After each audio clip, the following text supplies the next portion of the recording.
Okay, so hari ni insyaAllah kita buat latihan untuk tajuk belanjawan tunai. Okay, bila kita sebut belanjawan tunai, ia adalah anggaran tunai, duit tunai kita. Tak kira lah tunai kita tu ada dekat bank ke, tunai di tangan ke. Okay, so sekarang kita buka modul intervensi MIP kita pada muka surat 98. Okay, belanjawan tunai. Okay, soalan 1 Okay, so apa yang perlu kita lihat di sini ialah yang pertama, kita tengok anda dikehendaki menyediakan penyata belanjawan tunai bagi 3 bulan berakhir 30 Jun. So, apa yang perlu kita buat ialah macam biasa, sediakan format. Namanya ialah penyata belanjawan tunai bagi 3 bulan berakhir 30 Jun 2017. Bila berakhir 30 Jun, maksudnya 3 bulan 3 kolom. Okay, so di sini akan ada Jun di sini Jun akhir lah, sebab berakhir Jun. So sebelumnya Mei dan April. Ini syarat dia. Okay, so kita tengok dulu dia minta kita buka belanjawan tunai berapa bulan, berakhir bila. So ini adalah butiran. Okay, untuk belanjawan tunai formatnya sama, baki BB, baki duit bulan lepas tak habis. Okey, lepas tu kita akan ada penerimaan yang akan kita terima tunai kita. Okey, lepas tu kita akan ada jumlah penerimaan. Okey. Lepas tu kita ada pembayaran yang kita perlu buat secara wang tunai pada 3 bulan ini. Lepas tu anggaran jumlah pembayaran. Pembayaran. Lepas tu kita akan ada lebihan duit bagi bulan tersebut atau kurangan yang kita alami. Lepas tu kita akan dapatlah berapa sebenar-benarnya baki yang kita akan hantar pada bulan depan, baki duit kita. Okey, ini format dia, basic. Okey, ini keluarlah 4 bulan ke, 6 bulan ke, 7 bulan ke belanjawan tunai, dia inilah formatnya. Okey.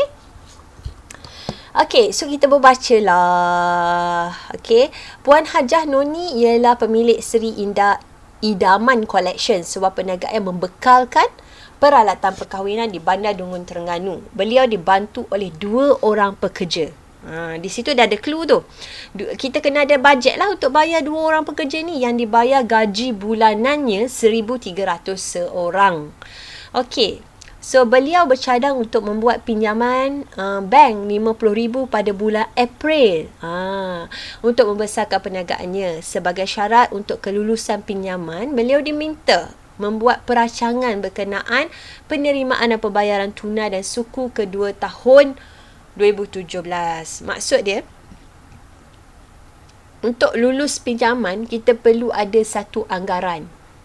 So anggaran ini kita panggil belanjawan tunai. So maklumat berikut diberi. Maklumat berikut diambil daripada buku perakaunan 1 April 2017. Okay. Tunai di tangan 1,000, tunai bank 30,000, akaun belum bayar 10,400.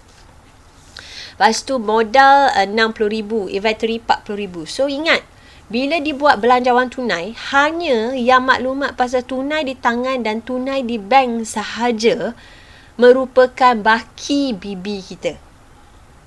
Okey, yang lain tu tak ada. Okey, kecuali akaun belum bayar. Akaun belum bayar ni ia merupakan pembayaran kita lah pada bulan April. Sebab 1 April dia bagi tahu kita ada maklumat yang diambil. Maksudnya dah awal-awal April kita ada akaun belum bayar yang perlu kita langsaikan. Okey. So tunai di tangan dicampur dengan tunai di bank, kita dapatlah April baki awalnya adalah 31,000. 31,000. Okey. Lepas tu akaun belum bayar. So kita letak dekat pembayaran, akaun belum bayar. Okey, sebanyak 10,400. Ini maklumat yang pertama kita kena isi. Okey. Yang kedua, kita perlu tengok anggaran penerimaan dan pembayaran untuk 3 bulan. Anggaran belian April dia 22,000, Mei dia 40,000, jualan dia 35,000. Anggaran belian, bila sebut belian, penerimaan ke pembayaran? Betul, pembayaran. Tapi tak boleh tulis lagi jumlah dia sebab ada syarat lagi kat bawah ni. Apa dia kata? 70% daripada jumlah belian adalah secara tunai dan bakinya secara kredit untuk tempoh 1 bulan. Maksudnya, kalau April kita beli, kita hanya bayar 70% sahaja secara tunai. Okey. Bakinya kita akan langsai pada bulan Mei. Jadi bila ada je ayat macam ni, okey, bila ada je ayat macam ni, okey, kita kena buat belian 22,000 akan dilangsaikan, iaitu akan kita bayar secara tunai 70% pada bulan April lah, pada bulan tersebut. Okey. Dan 30% lagi ni kita akan langsai sebulan lepas tu, iaitu pada bulan Mei, yang kita namakan dia sebagai akaun belum bayar. Okay. So kita darab lah 70% darab 22,000, kita akan dapat 15,400. Bakinya sebanyak 6,600. Betul? 600. Ya, campur 2 ni dapat 15. Dapat 22,000. So kita pergi, akaun belum bayar dah ada. Okey, akaun belum bayar pada Mei akan ada 6,600. Sebab apa wujud ini? Sebab dia punya polisi 70% tunai, 30% kredit. Okey, kita langsai dalam masa sebulan. So belian April kita secara tunai hanyalah 15,400. Seterusnya samalah seperti belian seterusnya. Pada bulan Mei 40,000 berlaku. Tapi kita tak bayar cash 40,000. Kita hanya bayar yang perlu langsai pada bulan Mei ialah Mei ialah 70% saja. So belian kita 70% darab 40,000 dapat 28,000. Okey, pada bulan Jun. Jun kita akan langsai 30% lagi, iaitu sebanyak berapa? 12,000. Betul? 12,000. So bila 12,000 ABB pada Jun. Jun 12,000. Belian kita pada Mei ialah 28,000. Itu cara dia. Apabila belian pada Jun pula 35,000. Okey. Yang ni kita akan langsai pada Jun. Betul. So Jun kita 70% yang kita akan langsai. Okey, 30% lagi tu bila? Julai. Betul. So Julai dia tak minta. So tak payah kira lah. Kita kira hot Jun je lah. 70% darab 35,000. Dapatlah 24,500. Selesai untuk belian. Okay, next. Jualan alatan perkahwinan. Jualan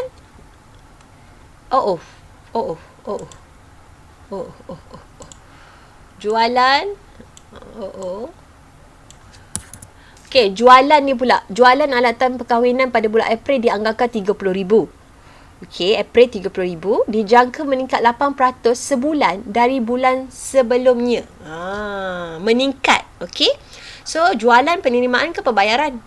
Pandai, dia adalah penerimaan. So, April kita jangka 30,000. And then Mei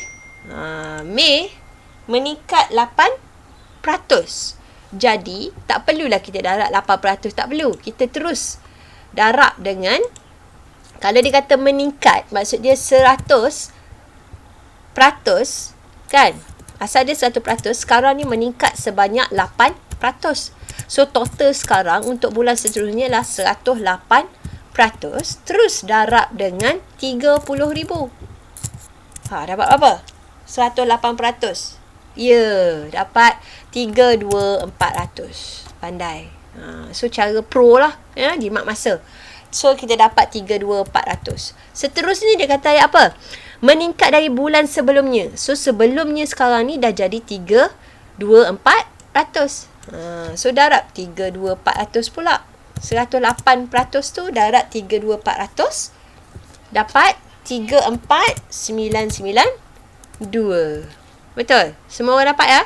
Alhamdulillah. So, kita dapat 34,992. Okay, next. Kelulusan pinjaman bank diperoleh dalam bulan April. Maksudnya April dia dah lulus pinjaman dia. Pinjaman dia mohon berapa tadi? 50,000. So, pinjaman. Bila kita dapat pinjaman, penerimaan dan pembayaran. Pinjaman yang ada dua lah. Satu bermula kita terima. Kita boleh buat dia sebagai penerimaan dahulu. Kita terimalah duit dulu. Sebab kita buat pinjaman. So, kita dapat penerimaan duit daripada sumber mana? Pinjaman yang kita buat, iaitu 50,000. Okay.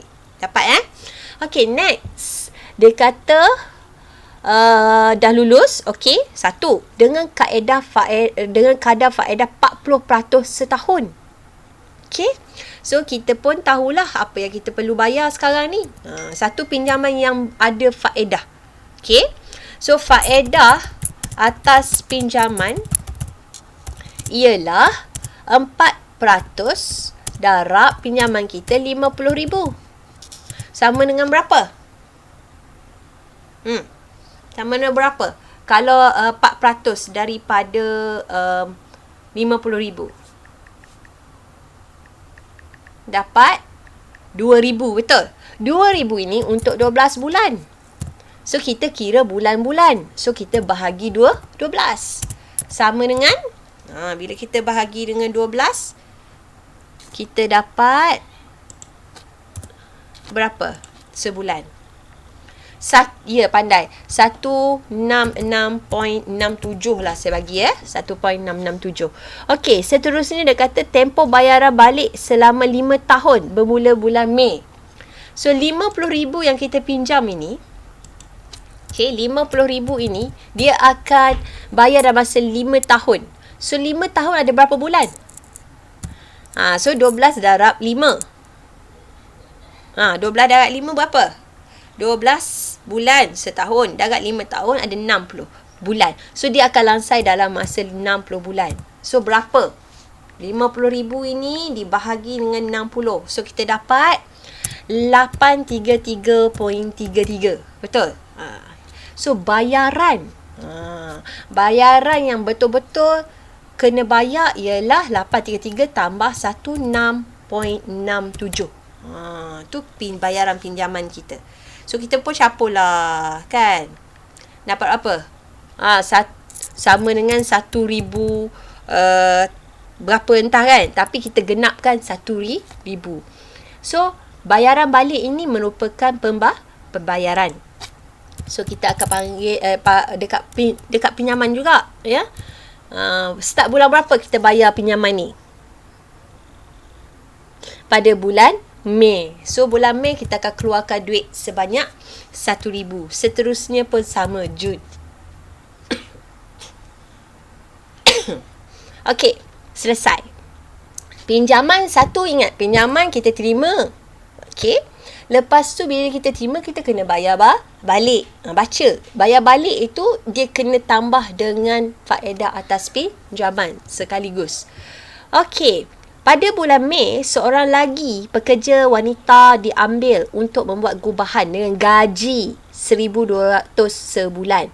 So, bila sebut gaji adalah pembayaran. So, gaji dekat sini. April kita dah ada 2 orang pekerja. Mana tahu kat atas dia dah bagi tahu dia dah ada 2 orang pekerja yang mana gajinya 2,600. Pada bulan Mei tambah lagi seorang. So 2,600 pada bulan April. Betul ya? Yang dia kena ada duit. Pada bulan Mei dia tambah lagi seorang dengan tambah gaji 1,200. So 2,600 tambah 1,200, kita kena ada duit sebanyak 3,800 mulai Mei dan seterusnya. Okey, sebab pekerja kita bertambah. Okey, next. Kadar bayaran bulan April dianggarkan 320 dan dijangka malar. Maksud dia apa ni malar? Malar maksud dia sama. Okey, untuk 2 bulan berikutnya. Kadar bayaran bulan April dianggarkan ke 320 dan dijangka malar untuk bulan seterusnya. Malar maksudnya dijangka sama. Ni Okay. So ini kita copy kat bawah lah, sebab macam banyak je dia punya belanja ni kan. Okay, so ini adalah kadar bayaran. Kadar bayaran adalah pembayaran. Okay, so kadar bayaran yang kita kena tanggung ialah 320, bulan seterusnya 320, bulan seterusnya malar sama. Okay. Satu lot kedai 150,000 dijangka dan dibeli dalam bulan Mei dengan bayaran 30,000. Okey. Dia nak beli lot kedai 150,000. Okey. Tapi duit tak keluar 150,000 pada bulan Mei. Dia hanya keluar duit 30,000. Bakinya dibayar secara angsuran selama 96 bulan bermula bulan Jun. Okey, pada bulan Mei dia ada beli permis lah, kita katakan lot kedai ni kan, permis dia pada bulan Mei, betul, yang dikeluarkan duit 30,000. Pada bulan Jun dia keluar 30,000 ke? Tidak, 150,000. Okay, cara nak kira 150,000 harga asal, tolak pendahuluan 30,000. So bakinya sebanyak 120,000 yang dilansaikan dalam masa 96 bulan. So sebulan berapa? 120,000 bahagi 96. Ya, 1250. Maknanya ini yang akan dibayar mulai Jun. Okey. Mulai Jun. Okey, boleh?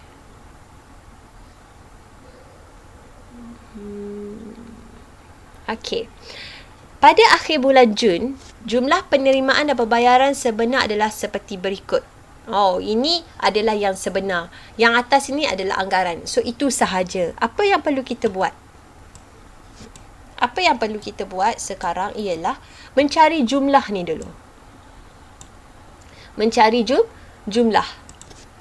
Okey. So, kita kira jumlah. Jangan sekali-kali campur dengan ni. Ni tak boleh. Yang ini jangan dicampur. Sebab ini bukan penerimaan. Ini baki duit dari bulan lepas. Okay, so jumlah penerimaan bulan April ialah 80,000. Pada bulan Mei 32,400. Betul? Pada bulan Jun 34,992. Kemudian kita pun cari dia punya sekejap ya, kita delete dulu row ni. Okey, kita cari dia punya pembayaran pula. Berapa pembayaran dia? Okey. Total lah pembayaran, jumlah pembayaran semua kita akan dapat 28,720. Pada bulan Mei dia akan dapat 69,720. Pada bulan Jun ialah 42,870. Okey. So macam mana nak dapat lebihan dan kurangan? Jumlah penerimaan tolak jumlah pembayaran. So kita akan dapat 51,280. Macam mana dapat baki HB? 51,280. Dia akan jumpa dengan yang merah sama merah ni. Dia akan jumpa yang di atas. Yang merah sama merah campur. So dapatlah 82280. 82280 ini akan menjadi baki awal pada bulan Mei. Okey, selesai. Macam mana dapat baki HB kat bawah ni pula? Dapatkan lebihan dulu. Macam mana dapat lebihan? 32,400 tolak 69,720. Ya, pandai. Kita dapat rugi 37,320. So, kita campur dengan duit ke atas. Macam mana dapat baki HB? Merah jumpa dengan merah. Okay. So, dapat bila kita tolak, rugi kita tolak lah. Jadi, dapatlah duit 44,960.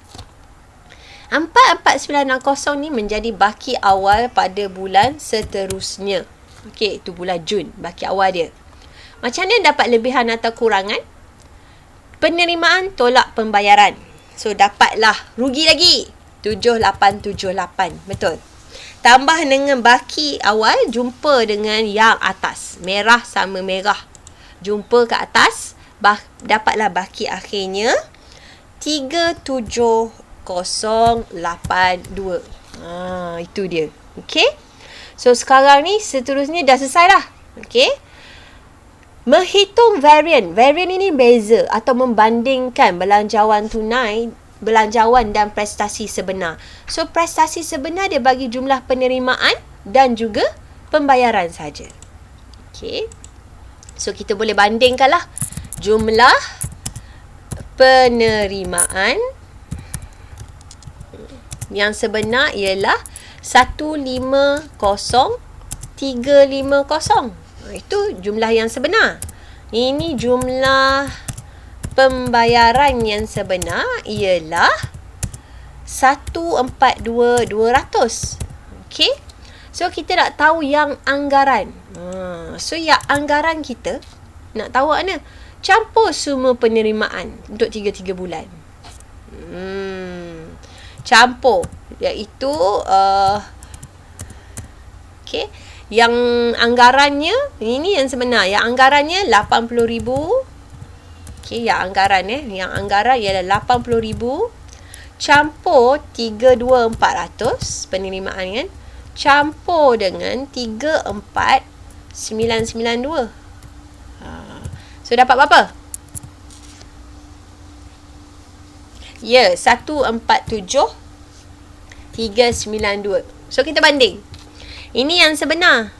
Ini yang sebenar. Kita anggarkan penerimaan kita 147,392. Tapi yang sebenarnya yang kita terima 150,350. So, ia memuaskan. Sangat baguslah. Kan? Baguslah kan? Sebab kita anggap 147,000 je kita terima duit. Tapi yang sebenar-benarnya apa? 150,000. Macam mana pula pembayaran? Samalah. Kita total semua jumlah pembayaran kita 28,720 tambah 69,720 tambah 42,870. Okey, so kita dapat berapa total? 141,310. Kita anggarkan belanja kita 141,310. Tapi yang sebenarnya berlaku 142,200. Bagus ke tak bagus? Anggar 141,000 je. Tapi yang sebenarnya bayar 140. Ya, tidak memuaskan. Tidak memuaskan ataupun tak bagus lah. Ya, tidak memuaskan sebab pembayaran sebenar melebihi anggaran. Bahayalah kan. Bawa duit 141,000 je. Tapi belanja 142,000. Okey, itu saja untuk tajuk belanjawan tunai.